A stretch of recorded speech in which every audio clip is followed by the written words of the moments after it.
Hello friends, welcome back to our YouTube channel leadership education. I am Viraj Bagmar और आज हम start करने वाले हैं चैप्टर 3 के अंदर नेक्स्ट एक्सरसाइज 3.5। तो एक्सरसाइज 3.5 के अंदर हम क्रॉस मल्टीप्लिकेशन मेथड सीखेंगे, how to solve the cross multiplication method और क्या होता है प्रोसीजर इसका, आइए हम देखते हैं। फर्स्ट ऑफ ऑल टॉपिक दिया हुआ हमारा क्रॉस मल्टीप्लिकेशन मेथड। तो you have available two equations a1x plus b1y plus c1 is equals to 0, equation number first, and second equation is given that a2x plus b2y plus c2 is equals to 0, equation number second होता है। तो सबसे पहले हम x के लिए solution करेंगे, x के लिए वेरिफिकेशन करेंगे, इक्वल्स हम y के लिए वेरिफिकेशन करेंगे और लास्ट हम वेरीफाई करेंगे 1 के लिए। कांस्टेंट हम c दिया हुआ है तो c की जगह हम कुछ कांस्टेंट हम कुछ भी नहीं दिया हुआ, जिसके साथ में c जो है उसकी वैल्यू दी हुई होगी, यहाँ पर 1 2 3 या कोई भी कांस्टेंट नंबर दिया होगा तो उसके लिए हम वेरीफाई करेंगे। तो क्या कांस्टेंट नंबर के लिए हम ले लेते हैं 1। अब 1 x के लिए ले रहे थे, x के लिए वेरिफिकेशन कैसे होगा, तो क्रॉस मल्टीप्लिकेशन मेथड बोला है सबसे पहले।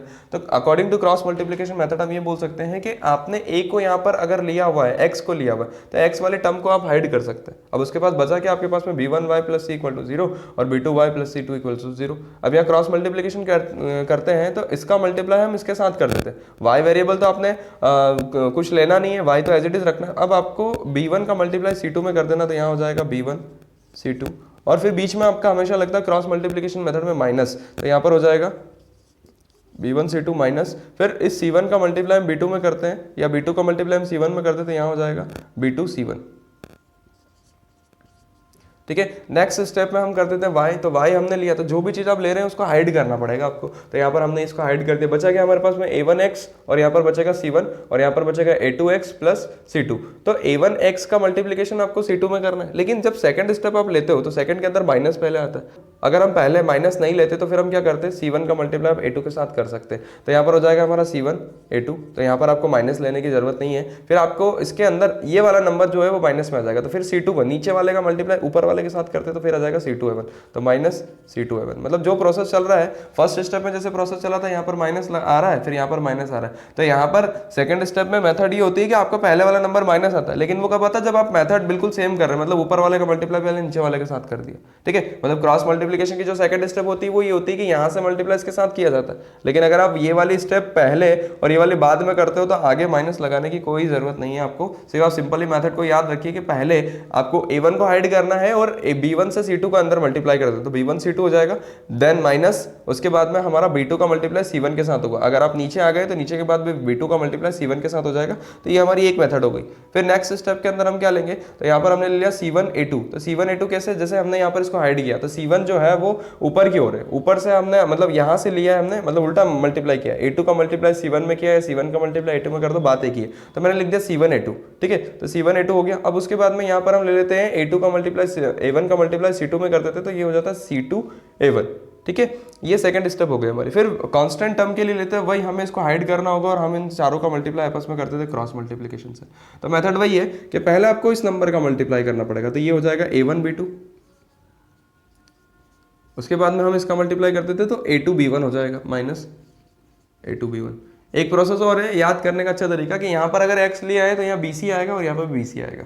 यहाँ पर आपने y लिया है तो यहाँ ca आ जाएगा और फिर यहाँ पर भी ac आ जाएगा। ac लिख सकते हैं या ca लिख रहे हैं तो ca लिख सकते हैं, आगे पीछे यहाँ पर ये नंबर आगे पीछे होंगे, चेंज इंटरचेंज होंगे तो कोई प्रॉब्लम नहीं, लेकिन ये इंटरचेंज एक दूसरे से नहीं होना चाहिए। ठीक है, अगर y ले रहे हैं तो y वेरिएबल के लिए b आता है y के साथ में, तो यहाँ पर हम a और c ले लेंगे और यहाँ पर कॉन्स्टेंट नंबर के साथ में c आता है तो हमने a और b ले लिया, तो ये हो गया हमारा। एक याद करने का तरीका और है कि यहाँ पर 1 2 आ रहा है तो यहाँ 2 1 आ जाएगा, फिर अगेन यहाँ पर 1 2 फिर 2 1 फिर 1 2 2 1, ऐसा करके तीनों स्टेप में हमें याद करने के सारे प्रोसेस आ जाएंगे। अब यहाँ पर कोई इक्वेशन दी हुई, कुछ नंबर दिए हुए, तो नंबर का मल्टीप्लिकेशन करके हम सॉल्यूशन कर सकते हैं। अगर आपको x की वैल्यू निकालना है तो एक बार आप ये वाली वैल्यू को इस वैल्यू के बराबर रख सकते हैं, तो आपकी x की वैल्यू निकल जाएगी। और फिर अगर दूसरी बार में y की वैल्यू निकालना है तो इस y की पूरी वैल्यू को फिर वापस इस वैल्यू के साथ में आप रख सकते हैं, तो आपकी पूरी वैल्यू निकल जाएगी y की भी। तो यहाँ पर भी हमें according to cross multiplication method सारी चीजें इस टाइप से सॉल्व करेंगे और फाइंड करेंगे x और y की वैल्यू। तो क्वेश्चन देखते हैं हम 3.5 के अंदर के कैसे क्वेश्चन में पूछे गए हैं और कैसे हमें इसका सॉल्यूशन करना है। ठीक है, तो इस एक्सरसाइज से हमें ज्यादा क्वेश्चन करने की जरूरत नहीं है, लेकिन नेक्स्ट एक्सरसाइज है 3.6। तो 3.6 करने के लिए हमें 3.5 करना कंपलसरी है। तो पहले मैं मेथड बता देता हूँ, सारे क्वेश्चन सॉल्व करने की कोई जरूरत नहीं है, मैं 3.6 के क्वेश्चन आपको सॉल्व करवा दूंगा। First question of exercise number 3.5, process is cross multiplication method. which of the following pair of linear equation has unique solution, no solution or infinitely many solution? In case there is a unique solution, find it by using cross multiplication method.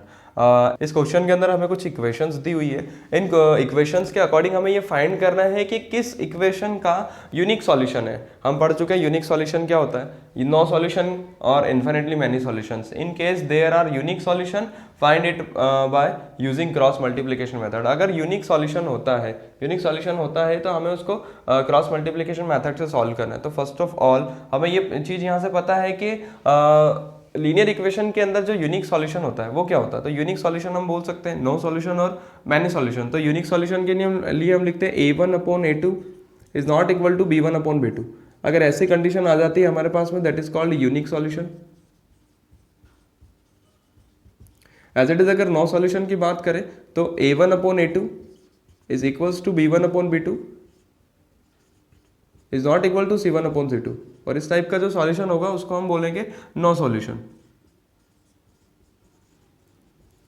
And last infinitely many solution. तो many solution कब आता है, जब तीनों equation एक दूसरे के बराबर होती है. a1/a2 is equals to b1/b2 is equals to c1/c2. ये फर्स्ट 3.1 में मतलब फर्स्ट एक्सरसाइज में हम पढ़ चुके थे चैप्टर नंबर 3 की. तो इस एक्सरसाइज के अंदर 3.1 के अंदर हमने ये देखा था कि unique solution, no solution, one solution या फिर मैनी सॉल्यूशन कैसे सॉल्व किए जाते हैं या कैसे वो फाइंड आउट होते हैं. तो उन्हीं का एक एग्जाम्पल हमने लिया हुआ है और उन्हीं एग्जाम्पल के अकॉर्डिंग हमें एक इक्वेशन दी हुई है क्वेश्चन के अंदर, जो कि एक्सरसाइज नंबर 3.5 का फर्स्ट क्वेश्चन है. तो उस क्वेश्चन के अकॉर्डिंग हम देखते हैं कि यहाँ पर ये कौन सा सॉल्यूशन है, यूनिक है, नो सॉल्यूशन है या मैनी सॉल्यूशन है. तो यहाँ पर दिया हुआ है हमें 3.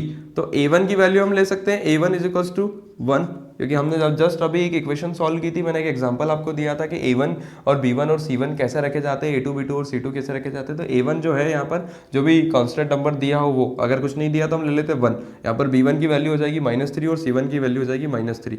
c1 कांस्टेंट टर्म है, मैंने बोला भी था कि इसके साथ में कोई वेरिएबल ऐड नहीं होता, सिर्फ कांस्टेंट टर्म दी हुई होती है. तो c1 की वैल्यू जो है वो 3 है. उसके बाद हम यहाँ पर बात करें तो ये जो है वो 3 है और 3 जो है वो a2 की वैल्यू. तो a2 इक्वल्स टू क्या हो जाएगा 3, फिर b2 की वैल्यू यहाँ पर हो जाएगी -9 और c2 की वैल्यू हो जाएगी -2. तो सारी वैल्यू को आपको रख देना है. तो a1 इक्वल्स टू 1 हो गया, फिर हम b1 की वैल्यू रखेंगे तो b1 equals to -3 and c1 is equals to क्या हो जाएगा -3. फिर अगेन सॉल्व करेंगे तो a2 की वैल्यू हो जाएगी तो a2 इक्वल्स टू हो जाएगा हमारा 3 और b2 की वैल्यू हो जाएगी तो b2 is equals to -9 and c2 is equals to -2. तो तीनों की वैल्यू हमें यहाँ पर दी हुई है. अब हमें ये देखना है कि नो सॉल्यूशन होगा या मैनी सॉल्यूशन होगा.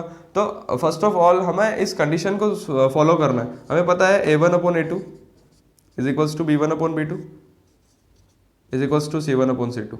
अगर हुआ हमारा तो मैनी सॉल्यूशन होगा. तो सबसे पहली चीज़ तो ये है कि a1 और a2 की वैल्यू को आपको इसको बराबर रखना है. तो फ्रैक्शन में अगर हम a1 और a2 की वैल्यू रखेंगे तो a1/a2 क्या हो जाएगा 1/3. फिर यहाँ पर हम b1/b2 रखते हैं तो b1/b2 इज इक्वल्स टू हो जाएगा -3/9. माइनस से माइनस कैंसिल, 3 1 3 3 3 9 मतलब वही 1/3. और अगर हम लास्ट वाली वैल्यू को देखें तो c1/c2 is equals to -3/2. Minus से माइनस कैंसिल, लेकिन आंसर आ रहा 3/2. तो हम यहाँ पर क्या देखेंगे कि a1/a2 जो है वो बराबर है b1/b2 के. ऑफकोर्स यहाँ से पता चलता है कि 1/3 दोनों की वैल्यू, तो ये भी दोनों बराबर होंगे. और लास्ट वाली जो वैल्यू है c1/c2 is not equal to, क्योंकि यहाँ पर 3/2 दिया और ये इसके बराबर नहीं है. तो ये कौन सा सॉल्यूशन होगा, तो इसको हम बोलेंगे नो सॉल्यूशन. तो यहाँ पर हो जाएगा आपका नो सॉल्यूशन.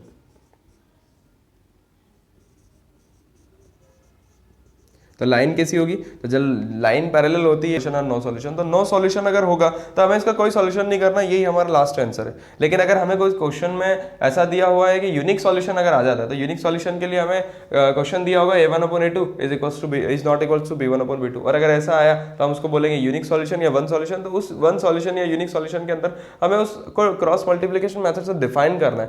तो कैसे डिफाइन किए जाते हैं ये क्वेश्चंस मैं आपको एक यूनिक सॉल्यूशन से करके दिखा देता हूँ. और वर्ड्स प्रॉब्लम्स के कुछ क्वेश्चंस है तो उन क्वेश्चंस को हम स्किप करेंगे, क्योंकि सारे क्वेश्चंस या वर्ड्स प्रॉब्लम से रिलेटेड क्वेश्चन जो है वो मैं पहले बता चुका हूँ. और अगर क्रॉस मल्टीप्लिकेशन मेथड की बात करूँ तो सिर्फ इस एक्सरसाइज में हम मेथड देखेंगे, क्योंकि हमें क्वेश्चन सॉल्व करना है नेक्स्ट एक्सरसाइज के, एक्सरसाइज नंबर 3.6 के, जिसमें बोर्ड एग्जाम में अधिकतर क्वेश्चन पूछे जाते हैं. क्रॉस मल्टीप्लिकेशन मेथड सिर्फ यहाँ पर सिखाई गई है, इससे कोई क्वेश्चन पूछे नहीं जाते, तो हमें सिर्फ मेथड सीखना है। तो कुछ एक आध क्वेश्चन करके हम मेथड यहाँ पे सीख लेते हैं और चलते हैं नेक्स्ट एक्सरसाइज 3.6 पर। दिया हुआ है इसी का सेकंड वाला क्वेश्चन, 2x + y = 5 और 3x + 2y = 8।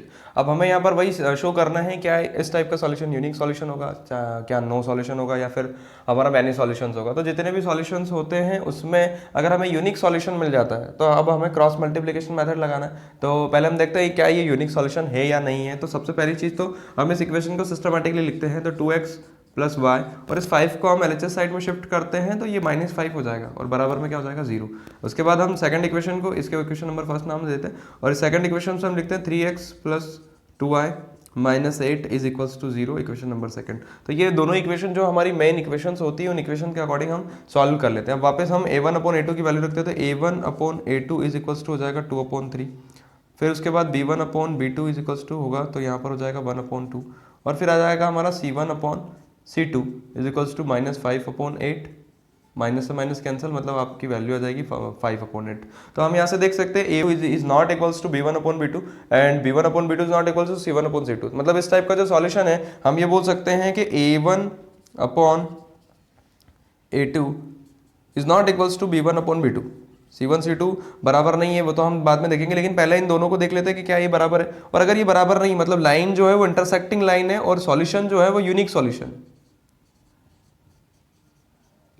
सॉल्यूशन क्या होगा आपका यूनिक सॉल्यूशन। और अगर यूनिक सॉल्यूशन हुआ तो अभी हमने जस्ट सॉल्यूशन किया है कि यूनिक सॉल्यूशन अगर आ जाता है हमारे पास में तो उस टाइप में क्या होता है हमारा क्रॉस मल्टीप्लिकेशन मेथड यूज की जाती है। तो सबसे पहली चीज तो हमें क्या क्या चीज दी हुई है, हम इक्वेशंस ले लेते हैं। तो इक्वेशन दी हुई है 2x + y - 5 = 0 और second equation is given that 3x + 2y - 8। यहाँ पर जो मेथड है वो हम लिख देते हैं क्रॉस मल्टीप्लिकेशन मेथड।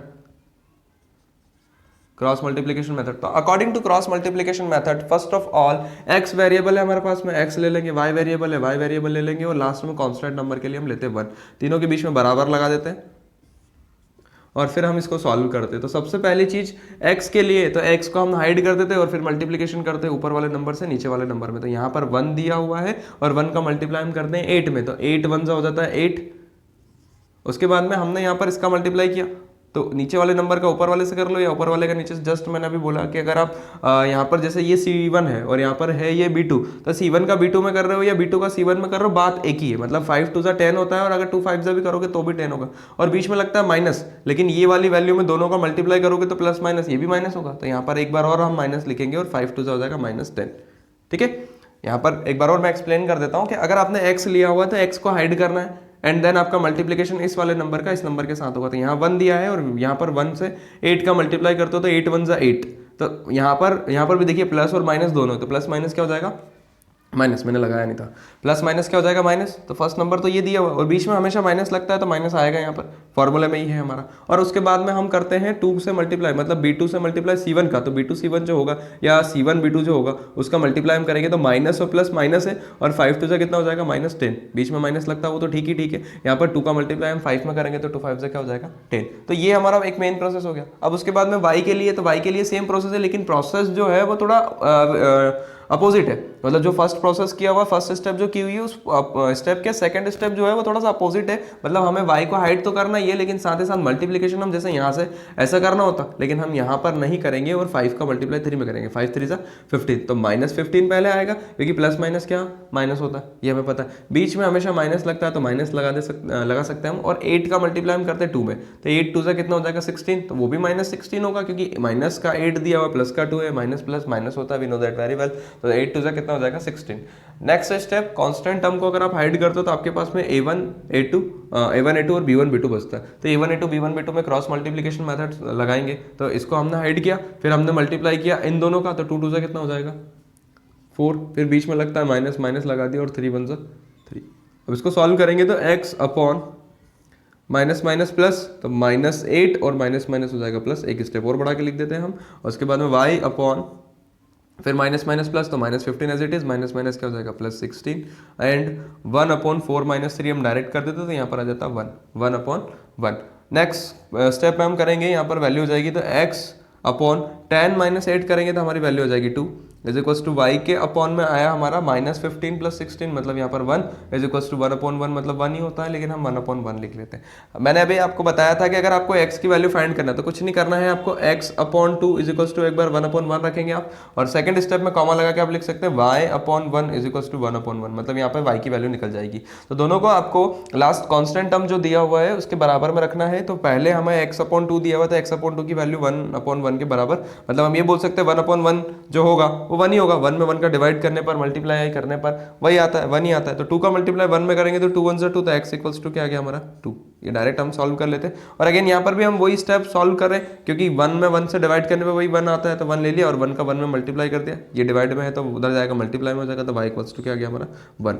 तो x की वैल्यू है हमारी 2 और y की वैल्यू कितनी है 1। तो ये वाली वैल्यू से हम ये बता सकते हैं कि क्रॉस मल्टीप्लिकेशन मेथड में सिर्फ वही चीजें पॉसिबल है जो कि दी हुई है, लाइक यूनिक सॉल्यूशन जैसे दिया हुआ है। तो यूनिक सॉल्यूशन दिया हुआ है तो ही हम क्रॉस मल्टीप्लिकेशन मेथड यूज कर सकते हैं। मतलब क्वेश्चन में खुद ने भी बोला है कि which of the following pair of linear equation has unique solution, no solution and infinitely many solution. तो कौन कौन से सॉल्यूशन होंगे पहले वो बताना है। In case there is a unique solution, find it by using cross multiplication method. अगर यूनिक सॉल्यूशन है तो ही उसको आपको क्रॉस मल्टीप्लिकेशन मेथड से सॉल्व करना है। तो यहाँ पर हमने देख लिया कि this solution are unique solution because line are intersect each other, दोनों लाइन एक दूसरे को क्रॉस कर रही है, इंटरसेक्ट कर रही है, इस वजह से दोनों value a1/a2 is not equal to b1/b2। और अगर ऐसा है तो हम यहाँ से बोल सकते हैं कि आपका सॉल्यूशन जो है वो यूनिक सॉल्यूशन है और आप क्रॉस मल्टीप्लिकेशन मेथड यूज कर सकते हैं। तो यहाँ पर जो भी मेथड यूज करके कर रहे हैं आप, वो आप लिख देंगे यहाँ पर क्रॉस मल्टीप्लिकेशन मेथड यूज कर रहे हैं। तो बाय क्रॉस मल्टीप्लिकेशन मेथड दोनों इक्वेशन को आपने रखा और दोनों इक्वेशन से अपने क्रॉस मल्टीप्लिकेशन का जो प्रोसेस होता है उसको आपने सॉल्व कर लिया। तो आई होप कि ये वाला क्वेश्चन आपको समझ में आया होगा। इससे रिलेटेड कुछ क्वेश्चन है तो उन क्वेश्चंस को आप खुद से सॉल्व करने की कोशिश कीजिए। अगर आपको डाउट लगता है तो कमेंट सेक्शन में हमें बता सकते हैं कि यहाँ पर हमें किस क्वेश्चन में प्रॉब्लम है। तो आइए चलते हैं हम इसी के साथ में नेक्स्ट एक्सरसाइज नंबर 3.6 पर।